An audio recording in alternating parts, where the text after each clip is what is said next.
If you haven't already, I would recommend catching up on the story so far using the link on screen before you watch this video. Also, please don't forget to like, share, and subscribe. It helps out massively in defeating the YouTube algorithm. There and back again, a Goggins tale. Part 7, Rohan. The Fellowship trudged through the plains, boots dragging through the thick grass as they made their way toward Rohan.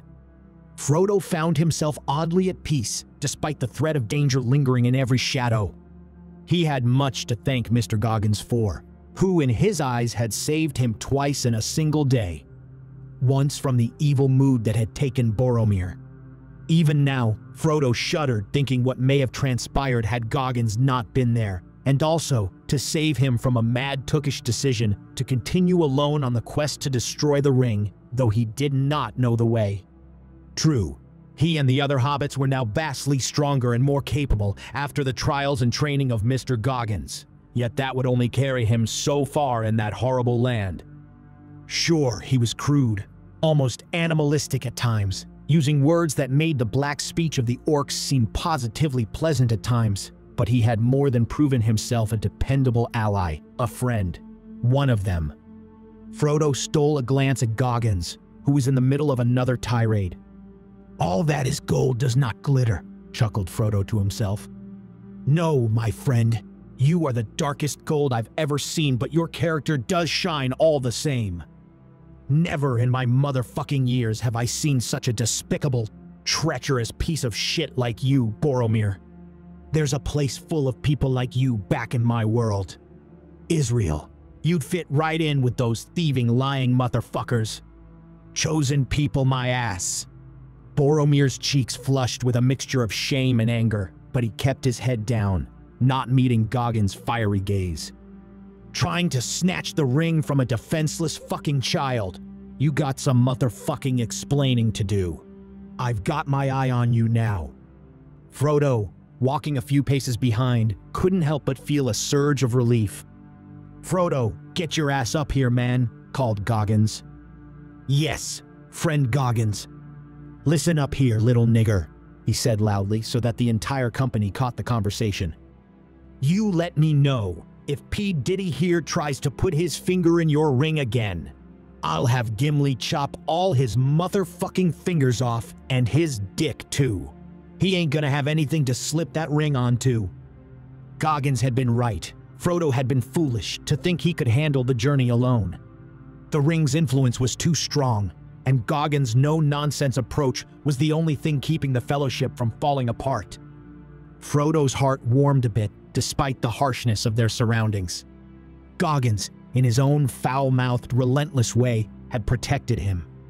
Protected all of them. For that, Frodo was grateful.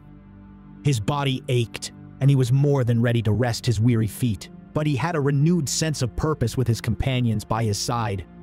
They were stronger together. It was nearing dusk when they spotted a group of riders approaching in the distance. The horses moved like shadows against the darkening sky, their armor glinting in the fading light. Within minutes, the riders had surrounded them. The tallest amongst them dismounted and stepped forward, his hand on the hilt of his sword. "Who travels in the lands of Rohan without leave of the king?" he demanded. "Who the fuck asks?" replied Goggins, unfazed by the hostility.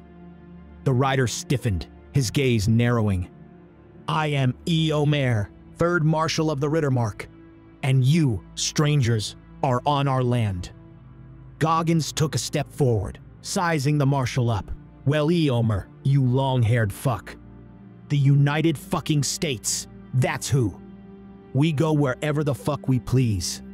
Frodo felt his stomach twist as the Marshal's hand tightened on his sword, his expression growing stormy. "Do not envy me, bald man. You stand here, your flesh as black as an orc, and dare offer insult in the face of death." He spat as his men pointed their spears ever closer in Goggins' direction. "Motherfucker," began Goggins, raising his pistol, stung by the insult, but Gandalf stepped in between them, holding his hands up in a calming gesture. "Peace, Eomer," said Gandalf, his voice commanding yet gentle. We are on an urgent errand and mean no offense to Rohan or its king." The marshal's glare softened, and he inclined his head to Gandalf. "Your face is known to me, Gandalf the Grey, though the black face is not. You travel in strange company." "The fuck you say?" Goggins began again, but Gandalf placed a calming hand on his shoulder. "I would caution courtesy, young Eomer, for you know not your peril," said Aragorn, stepping forward. "The one to whom you speak is more deadly than you know." Eomer regarded Goggins with a mix of confusion and caution before continuing. "I fear for my king. He has fallen under the influence of a foul creature known as Gríma. He does the bidding of the dark wizard from afar. The man twists his mind, turning him into a shadow of his former self. I fear for my sister also. She is vulnerable to Wormtongue's whispers, now that I and my company have been banished." Goggins raised an eyebrow, a half smirk creeping onto his face. "Shit, does your sister call him that because he's good with his tongue?" he asked. "Sounds like you lost that bitch for good." The marshal's brow furrowed in confusion. "What mean you by this?" "Sure, I know many men like that who have driven women to madness. You best get back before it's too late," Goggins replied, nodding as if savoring the thought. "I do not fully understand your meaning, soldier, but indeed I must return," confirmed Eomer, unmistakable fear in his eyes. "The king has become old and frail, and Wormtongue drains him of his strength." "Shit, he got the king too," gasped Goggins, eyes wide, turning to the company. "This the shit I was talking about. That gay condition spreads fast." "The abomination," cried Sam, clutching his chest in fear. Such was the terror that ran through the fellowship, even Gollum felt a chill running down his spine. "This Wormtongue been sucking the life out of the king too?" asked Goggins. "Indeed, it would appear so. Long hours he has spent alone, closeted away with the king in his quarters. We who serve him faithfully must bear the pain, powerless as the wails of our Lord are heard throughout the Golden Hall." "Fuck, you gotta watch out for those queers," nodded Goggins empathetically. "Queer was the day that Wormtongue began playing with the king," the marshal replied, a drop of misplaced understanding dawning in his eyes. "You ain't got nothing to worry about, dog. We gonna go Taliban as soon as we get to the king's house," Goggins reassured.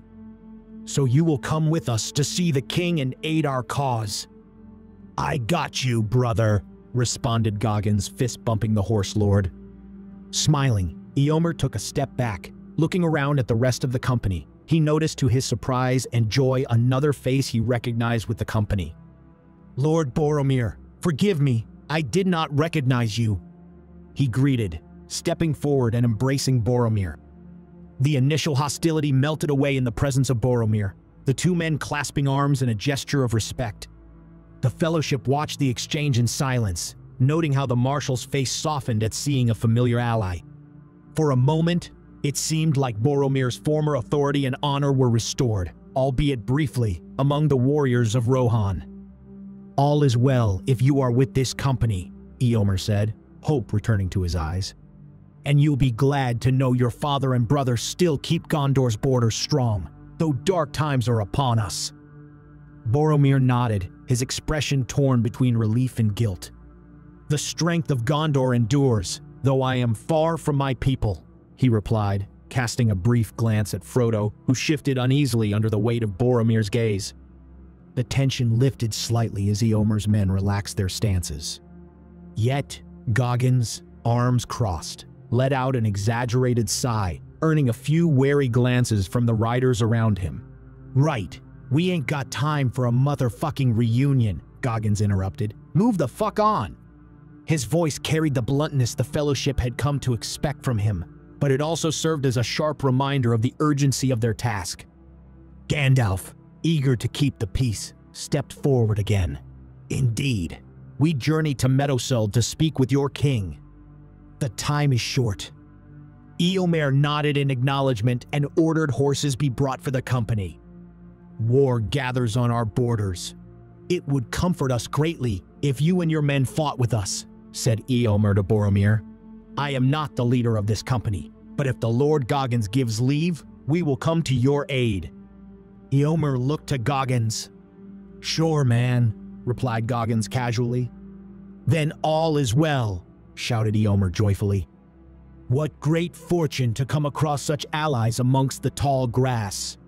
"That is not all," said Gandalf, as we speak a strong battalion of elves, men and dwarf approach from Rivendell. "They come to aid Rohan and Gondor in the wars to come." A cheer ran through the men of Rohan, and they raised their spears in gladness. "You lighten the heaviness weighing upon my heart greatly. Come, let us journey to the king," said Eomer. "I will come, but first I have an urgent errand to Fangorn which cannot wait." "I will take with me the younger two hobbits," said Gandalf. They heard a loud whinny from afar, and looked around to see a mighty white stallion galloping towards them. "Damn!" exclaimed Goggins. "I've never seen a five-legged horse before." "You sure that ain't an elephant?" "Ah, the king's horse," said Eomer. "No longer, it would seem," responded Gimli, as they all watched the horse slow its pace as it approached Gandalf, lowering its head before the old wizard and nuzzling against his shoulder. "David, you must take the rest of the company to Meadowseld. Deal with Gríma and save the king." "Yes, sir," barked Goggins loudly, acknowledging the order with a military salute, causing the men of Rohan to jump in fright. The company, on the other hand, were now familiar with Goggins' abrupt manner. As Eomer opened his mouth to rebuke Goggins for his outburst, Aragorn cut him off, drawing his attention without alerting his men or the rest of the company. "I would urge caution in your dealings with Lord Goggins," he said sternly, affixing proud marshal with a steely look. "I have witnessed with my own eyes. The Lord break the spirit of hardier men with naught but a bucket of water and cloth.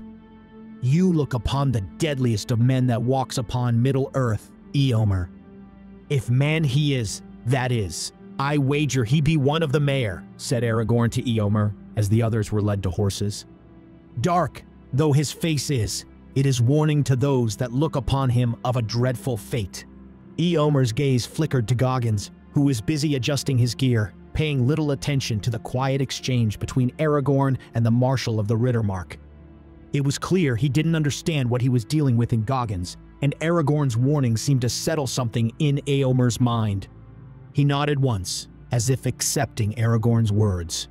As the horses were brought forward for the fellowship, Eomer noticed that Goggins stood off to the side, arms crossed, making no move toward the steeds. "Do you not ride with us, Lord Goggins?" he asked, looking puzzled. "Naw, I ain't no bitch. I don't need no horse," replied Goggins. Eomer frowned, uncertain if Goggins understood what he was asking. "You intend to run?" he asked, his brow furrowed. "It is a long journey, and we ride swiftly." Goggins shrugged, unfazed. "Then you best keep up." The fellowship exchanged glances, but by now, they knew better than to question Goggins' capabilities.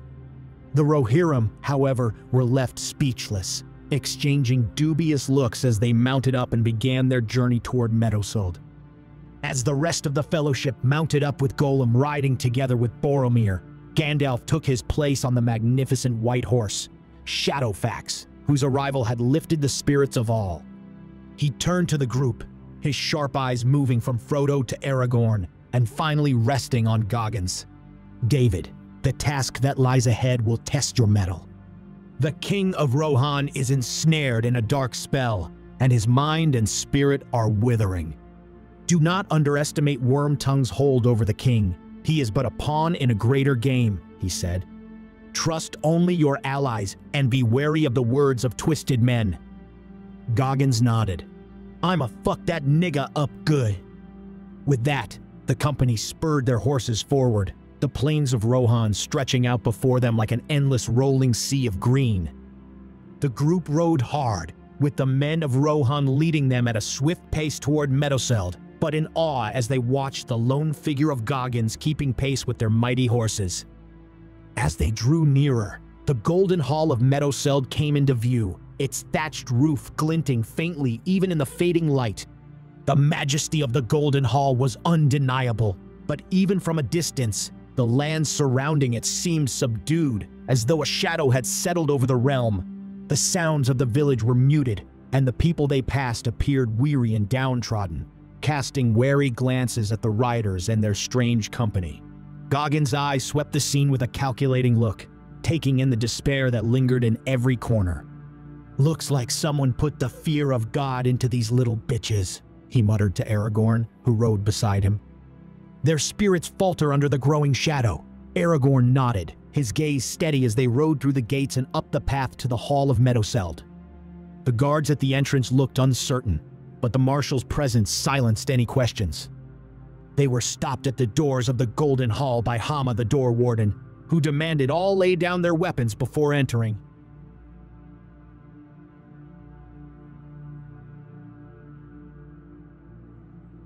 There and back again. A Goggins Tale Part 8. The Golden Hall. As the Fellowship approached the grand doors of the Golden Hall, they were met by Hama, the door warden, who held up his hand. "No man enters the hall armed," he declared. His eyes moved from Aragorn's sword to Gimli's axe and lingered with open suspicion on Goggins' pistol and blade. "The king's law demands all weapons be left at the entrance." Goggins, unfazed, crossed his arms. "These," he said, nodding toward his own gear. "These ain't weapons, man. They're tools." He flashed a grin, looking directly at Hama. "You ever try building a shed without tools?" Hama, looking uncertain, glanced at the marshal, who nodded calmly. "They are not weapons," Aragorn said diplomatically, "and though they may seem strange, they are no threat to Rohan." "Let them pass," commanded the marshal. "Very well," nodded Hama, moving aside. After a moment's hesitation, Hama relented, allowing Goggins to keep his gear while collecting Aragorn's sword and Gimli's axe. Satisfied, he led them inside. The Fellowship entered the hall, where the mood was heavy with suspicion. Eyes shifted warily toward the company as they crossed the threshold. But when the riders recognized Boromir, their demeanor shifted dramatically. Murmurs of Lord Boromir of Gondor rippled through the room, and several of the men bowed their heads in respect, their wariness giving way to admiration. Boromir stepped forward, his gaze fixed on the old man seated upon the throne at the far end of the hall. Théoden, King of Rohan, appeared more withered than Boromir had imagined, his once powerful frame slumped and hollowed by age and sorrow. Beside him sat a man with sallow skin and a gleam of malice in his eye, Gríma Wormtongue. He rose as the company approached, his thin lips curling in a smug smile as he surveyed them. "Visitors from Gondor and beyond," Wormtongue said, his voice slick with false courtesy. "You have traveled far to disturb the peace of Meadowseld. I hope it was worth the effort." Boromir narrowed his eyes but forced a measured tone. "We come in friendship and with urgent matters to discuss with the king." Wormtongue sneered, glancing at the king as if weighing his ability to respond. The old man looked only half awake, his eyes glazed. "The king is weary," Wormtongue replied. "Surely any news can wait." "It is not the time for such talk." Goggins leaned forward, suspicion on his face. "You must be that slimy fuck Wormtongue." Wormtongue's eyes flickered to Goggins, his expression briefly faltering. But he regained his composure, his voice dripping with disdain. "Our halls are dark enough without your presence. Seldom does one so dark bring aught but evil tidings. Why come you here, servant of darkness?" hissed Wormtongue in a voice so venomous the hobbits took a step back. A collective shudder ran through the Fellowship in anticipation of their companion's reaction. They all knew by now how swift and brutal Goggins could be when dealing with insults to his complexion and with no Gandalf to temper his response. Gríma was in for the shock of his life. "Who you think you talking to? Severus Snape-looking motherfucker," bellowed Goggins with such fury even the wary king looked up in fright. "I will gut you like a motherfucking fish. You think I'm playing?" "Who are you to speak so boldly in the house of the king?" responded a shaken Gríma, attempting to regain his composure and command of the situation. "Someone who doesn't take kindly to fucking rats." I hear you've been sucking the king off. I merely provide comfort to my lord, who is worn after long years protecting his people. Can you not see how the king is burdened?" The fellowship gasped. "So it is true. The abomination has spread," said Aragorn in a whisper that carried through the echoing hall. "And why not?" spat Gríma. "My lord has given his all. Why should we, who serve him loyally, not see to his needs, provide service and relief where we can? Do you not see? Even at this age, through my tending the Lord may still rise and stand tall when called upon." "No man should be so dishonored," said Aragorn, looking away in disgust. "Though he be bent over, I, Gríma, at least will stand behind my lord and ensure he receives all that I, his faithful servant, can give him." "Damn, you bending him over now too? This nasty shit is worse than I could have imagined, man." Wormtongue's face twisted with anger. "Seize them!" he cried. At this, a dozen armed men stepped forward out of the shadows.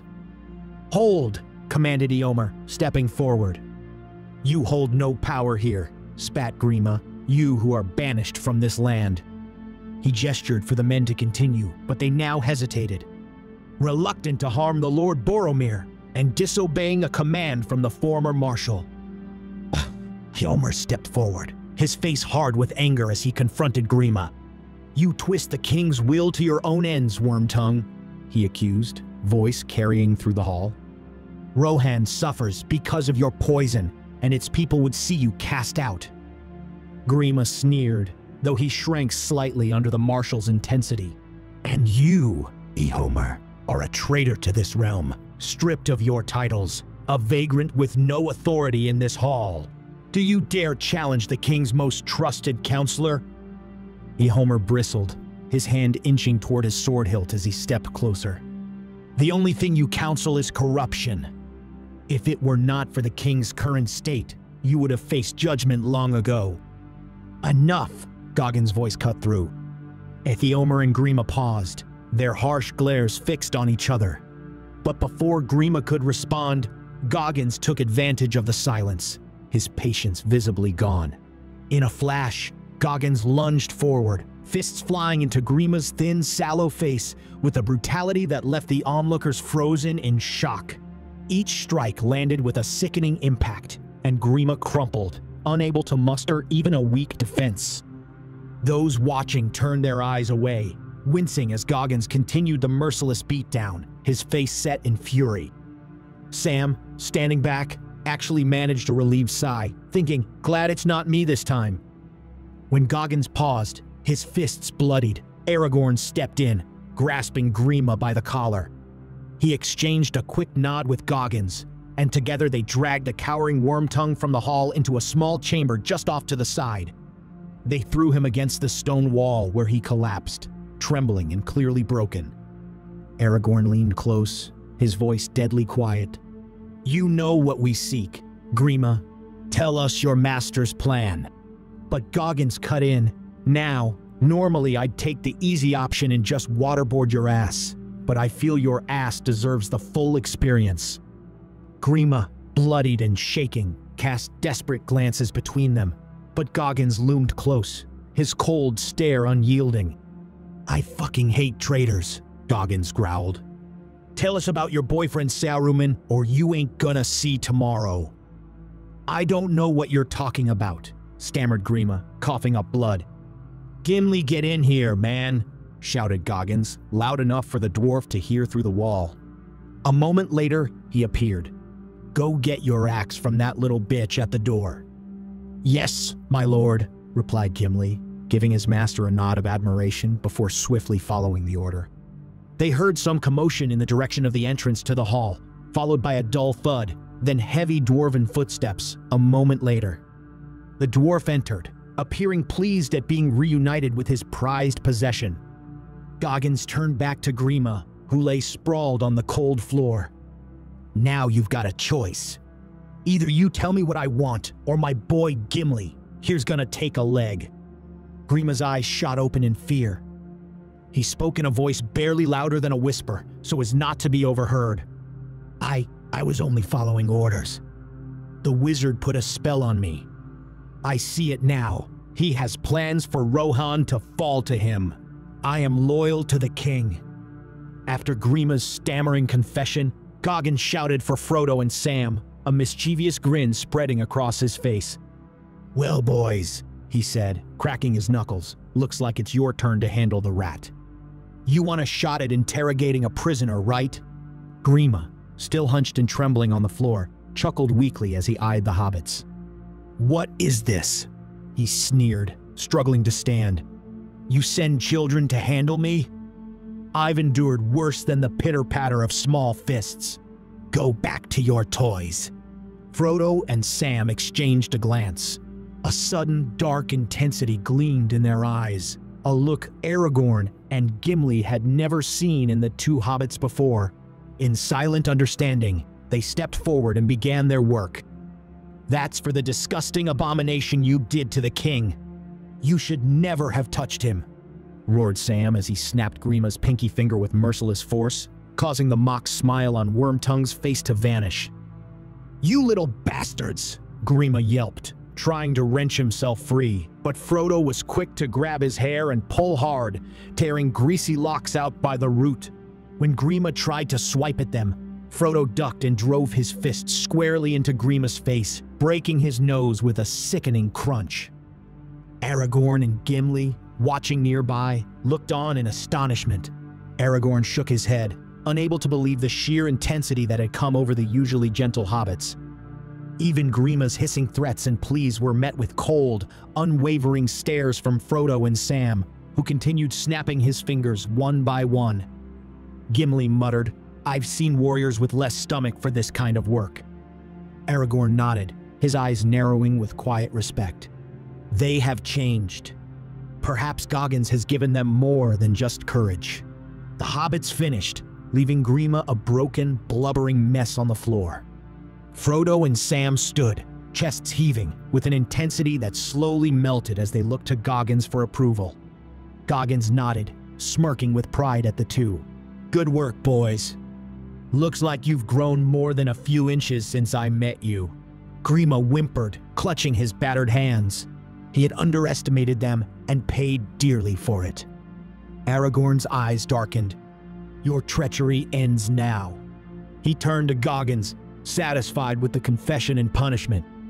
Gríma whimpered as they pulled him back toward the main hall, exposed now to all as the true source of Rohan's ruin.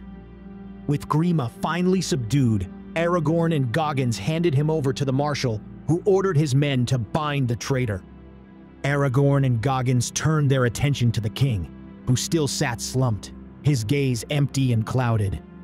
Goggins leaned close, studying the old king's gaunt face and dull eyes. "He looks like a fucking meth head," he muttered, frowning as he took in the king's appearance. Aragorn sighed, pulling Goggins aside to a quiet corner of the hall. "The king is under Saruman's spell, no doubt. But without Gandalf, how do we expel this shadow from him?" Goggins thought for a moment. "I once saw this movie where this little hoe was possessed by a demon.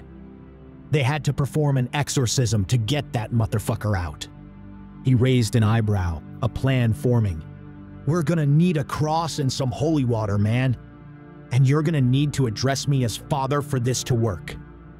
Aragorn gave a resolute nod, his expression serious. "Yes, Father Goggins." "And I'm gonna need some new robes," Goggins added, glancing around the hall before heading toward the village. A short while later, Goggins returned, attired in makeshift robes he'd fashioned to closely resemble a priest's garb. The sight was unexpected, and the men stared in curiosity, some muttering suspiciously and others in confusion as Goggins strode in with newfound piety. "Clear the area, bitches," he commanded, motioning the Fellowship and King's men to step back and give him room. Standing before the king, Goggins raised an improvised cross fashioned from two wooden staves. He held a water skin ready to sprinkle its contents. From the back of the room, a fair-haired woman ran forward towards the king. "Owen, no," shouted Eomer. "Stop that little hoe," Goggins gestured to Aragorn, who promptly grabbed the woman, preventing any interference. "Now, That rat may have sucked out your soul, but we here to pull it back in, said Goggins, turning his attention back to the king. Let's get this demon out of you. He squared his shoulders, taking a deep breath before calling out in his loudest voice, by the power of God, I compel the spirit of Saruman to get the fuck out of here. The fellowship watched with bated breath.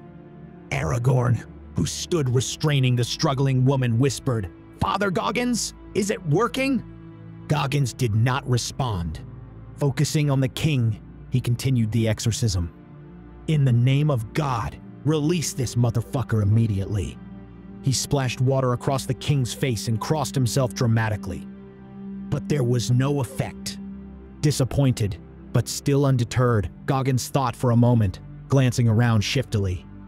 If this approach was proving less effective than hoped, perhaps he should try an alternative. Reaching into his pocket, he withdrew his contingency plan.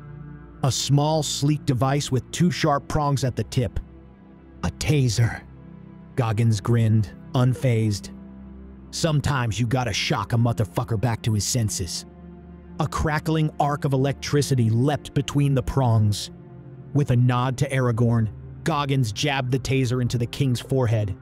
The old king's body jolted violently, and for a brief moment, the glazed look in his eyes seemed to fade. But Goggins wasn't done yet. He continued his tasering of the king until a dark shadow arose and left his body. A murmur rippled through the hall, the tension thick as everyone held their breath. Suddenly, the king's gaze snapped back into focus, and he blinked as if seeing the room for the first time. His eyes, clear and sharp, fixed on Goggins with wonder. Where am I? King Théoden asked, his voice rasping but regaining strength with each word. He lifted his hands and stared at them as if they were foreign objects. What has happened to me? Aragorn stepped forward, bowing respectfully. Your mind was poisoned by Saruman's influence, my lord. But thanks to Lord Goggins, you are now free of his hold. The lady, who Aragorn had been restraining, broke free of his hold and rushed forward, tears of relief in her eyes. She knelt beside her uncle, grasping his hands. Uncle, you are restored. The king looked down at her, his face softening. He then raised his head to the hall, his expression now sharp and regal. It is time for Rohan to awaken as well. As he stood, his strength returned, and he gazed at his people, the light of a true king once again in his eyes. He turned to Gríma, who was still restrained, pale and trembling in horror at seeing his spell broken. Gríma, Théoden said, his voice like thunder, you betrayed me, poisoned my mind, and cast a shadow over my people. For your crimes against Rohan, you will pay dearly. With a nod to the men, the king signaled the guards to drag Gríma from the hall. As Gríma wailed in protest, the people of Rohan erupted in cheers, finally freed from the darkness that had lingered far too long. Aragorn clapped Goggins on the shoulder with a wide smile. You continue to amaze us with your skills, father. Goggins smiled back but did not immediately respond. He appeared deep in thought, eventually breaking his silence. We should crucify that motherfucker. What is that? Asked Aragorn. A punishment for his sins. I understand. I will raise this matter with the king. Aragorn gave Goggins a respectful nod and left to join the rest of the fellowship. As the fellowship moved outside, Eomer approached, bowing slightly toward Goggins. Thank you for restoring my uncle, Lord Goggins, she said, her voice steady, though her eyes still held a trace of hunger. Ain't nothing. You look like you got a lot on your mind. Perhaps you want to do some confession later this evening, he replied, giving her a smirk, which caused the lady to blush. I am in need of unburdening myself, she smiled, nodding shyly.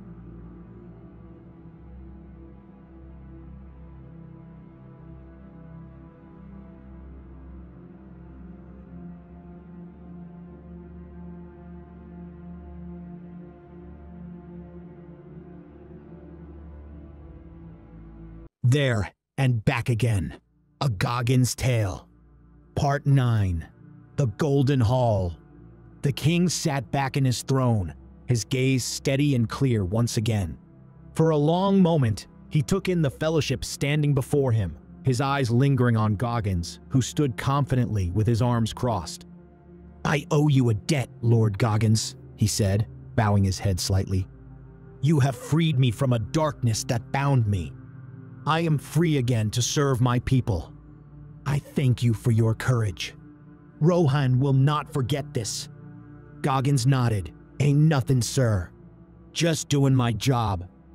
You had some hangover over man." Aragorn stepped forward, his face etched with concern as he addressed the king. "My lord, I wish our relief could last longer, but we face an urgent threat from the west. Saruman is not content with simply weakening you. He is sending an army, tens of thousands strong, to destroy Rohan and its people. It's an assault we cannot withstand here in Edoras. We must seek the defenses of Helm's Deep." Théoden's expression shifted, the weight of his renewed kingship returning heavily on his shoulders. "So, it has come to this."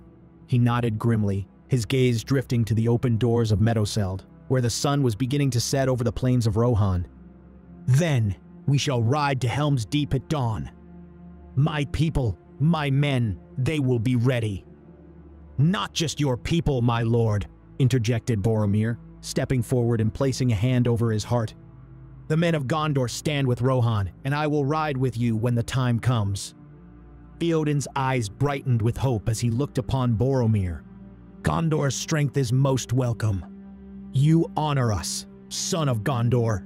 "King Théoden," Aragorn continued, "Gandalf too has sent word that he will meet us at Helm's Deep.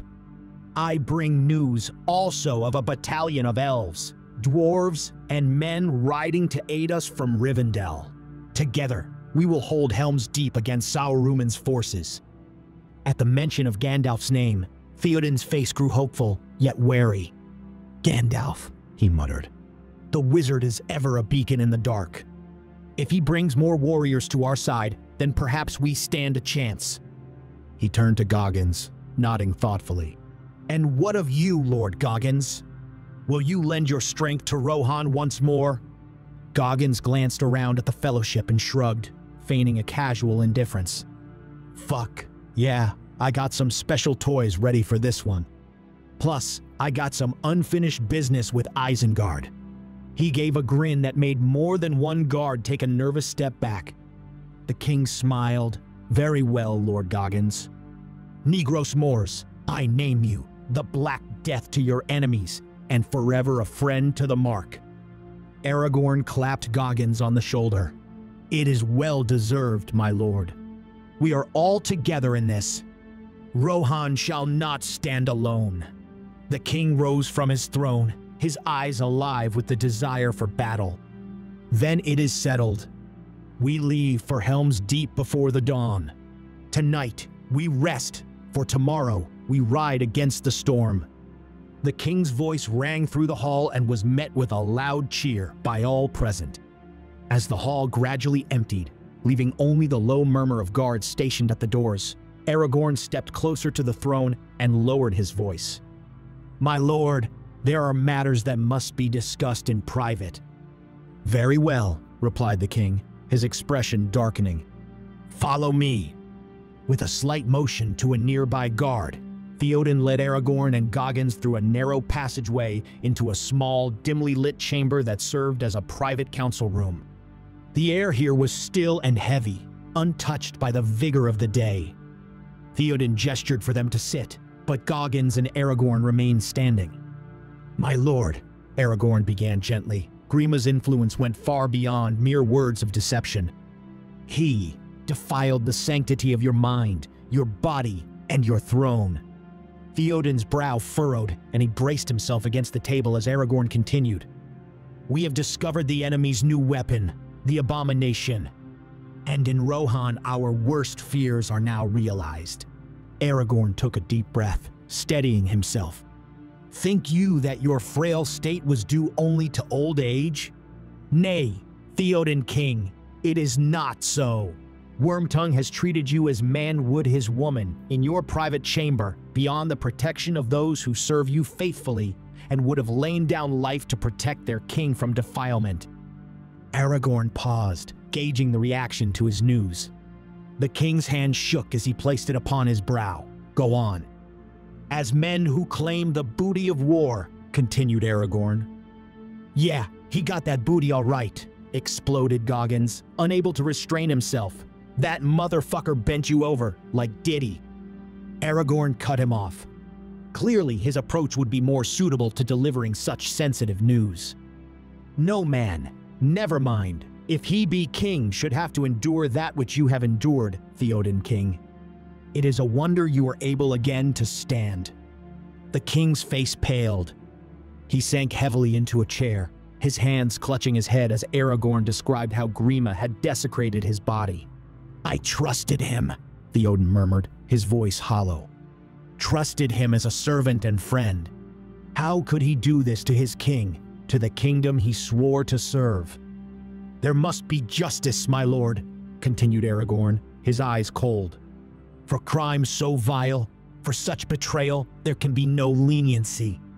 Crucifixion would restore the scales of honor to Rohan and show all who look upon him that treachery will not be tolerated. At this, the Odin's sorrow turned to rage. He stood abruptly, his face reddening with a fury long suppressed. His voice rose with an authority that echoed through the chamber. Bring Gríma to me, he bellowed. Let him answer for his crimes. The guards outside the chamber hurried, their footsteps fading into the silence as the king's fists clenched, shaking with grief and anger. His voice grew softer, his words tinged with heartbreak. Did I not serve you as one of my people, Gríma? Did I not grant you trust and kindness? How did it come to this, that a servant would betray his master so utterly? Moments later, Gríma was dragged into the room, his eyes darting nervously, attempting to avoid his king's gaze. Théoden's voice was as steady as it was cold. Gríma, son of Galmod, for your crimes against your king and the people of Rohan, you are hereby sentenced to death by crucifixion. May it be known to all what befalls those who betray their kin. Gríma's face drained of color as Théoden's words struck. He stammered, My lord, it was not me. It was Saruman. Enough!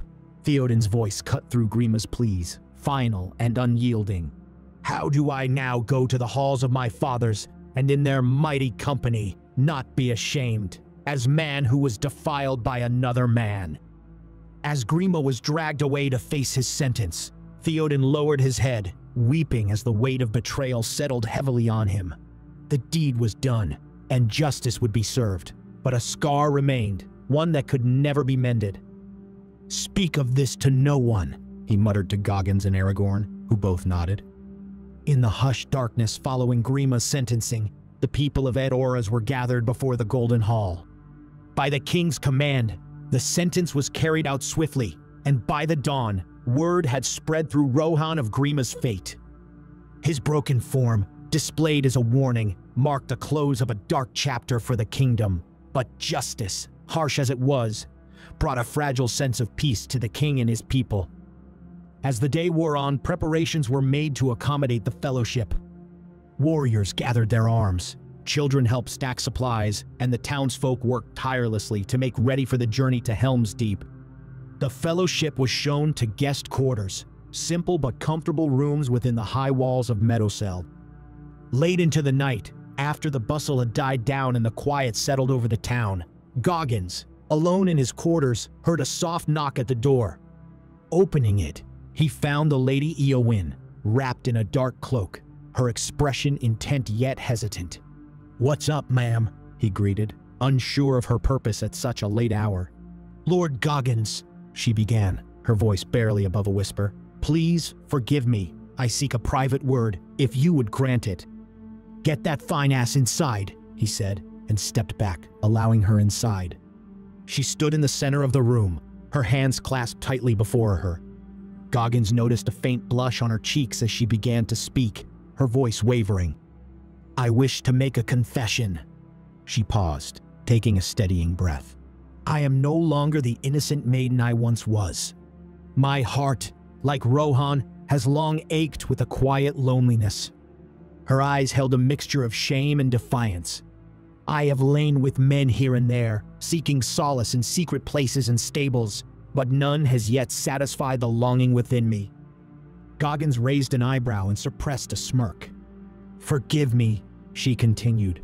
I had thought perhaps the Lord Aragorn might satisfy this desire within me, but my heart, like my eyes, turns in another direction. She looked directly at him, her gaze fierce. The men speak of you, saying you are as swift as any horse, that you have strength unlike any they've seen. And in you, I see a fire that none in Rohan can match. Her voice lowered, a soft challenge. I would put such rumors to the test if you would allow me, Lord. Ride with me, if only for tonight, and prove to me if their tales are true or false. I don't think you can handle what I got. This one bitch couldn't walk for a week after. I am a shield maiden of Rohan. I do not fear death, she shot back defiantly. Then what do you fear? Being trapped in a cage, forced to endure old age till I am no longer able to ride again. For a long moment, silence stretched between them. After this ride, you ain't gonna be riding again for a while, said Goggins with a smirk.